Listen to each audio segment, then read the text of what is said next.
So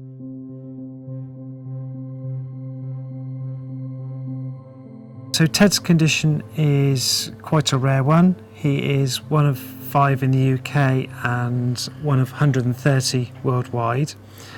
It's where his brain doesn't produce the dopamine or serotonin for motor neurone transmission. So for normal development, it's quite crucial, especially in the early years, which he doesn't have. When Ted was younger, he would scream 24 hours a day. He had severe reflux that actually burnt his mouth. He couldn't eat. He couldn't suckle. At 6 months old, he got pneumonia and he came out like a floppy rag doll. He couldn't hold his head up. He couldn't sit. He used to have tremors as a tiny baby, and then they got worse. And he had osteoarthritic crises, which lasted up to 8 hours a day, where his muscles twisted and he looked up to the ceiling for 8 hours and he cried. They hurt, and that was incredibly hard because we couldn't do anything to take that away. Having the community sits is huge from Julia House, because it means we do get that flexibility to be able to get on and do some jobs, some housework, to be able to go and spend time together with the other siblings. But Ted's in his own environment as well. Little Emmy's like, oh mummy, what can we go and do? We can go and do nails, or we can go and do this, we can do some craft that Ted may not enjoy. First thing in the mornings, it's bathing, it's feeding, it's medication, it's dressing. It helps the whole family, doesn't it?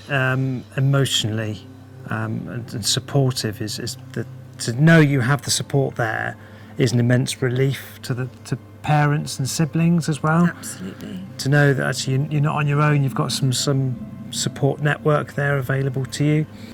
When Julia House nurses arrive, you can hear the scream down the street. Ted knows from the moment he gets up that morning, he knows, mummy, what time, and you have to count down the hours. All the carers, all the nurses are so friendly, but you also know how skilled they are and how trained they are, and it gives you that trust and that safety aspect, as well as the fun with Ted.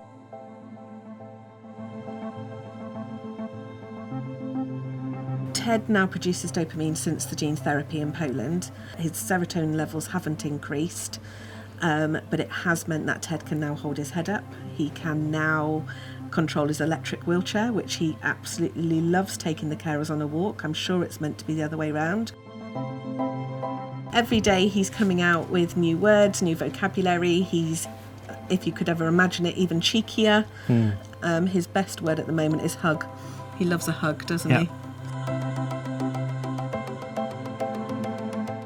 Even when he was fitting, he would still try and make you laugh rather than, being down. He's always strived to enjoy life, and he's started on his bucket list.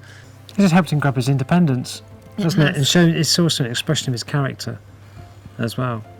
So, having the carers, although they come in to help, they're also there to assist him live his life as well as assist us, I think. It's probably a good way of putting it, to be fair.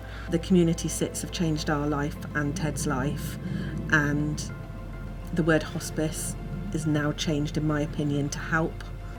So thank you, Julia House.